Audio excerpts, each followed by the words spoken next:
আলাইকুম। আমি একটি গজল বলবো। চাঁদকে বলি তুমি সুন্দর নয়।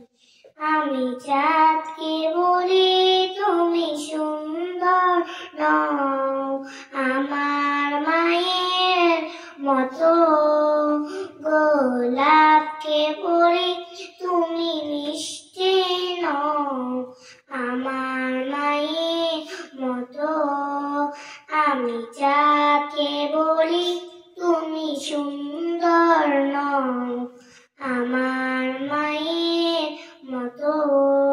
গোলাপকে বলি তুমি মিষ্টি নও, আমার মায়ের মতো। মা যে আমার সবার সেরা, মা যে আমার সবার সেরা, অনন্তকাল অবিনত। হীরা নাকি সবচেয়ে দামি, হীরা নাকি সবচেয়ে দামি, আদর মায়ের মতো। হীরা নাকি সবচেয়ে দামি, আমার মায়ের মতো। মাকে ছেড়ে চাই না আমি, মাকে ছেড়ে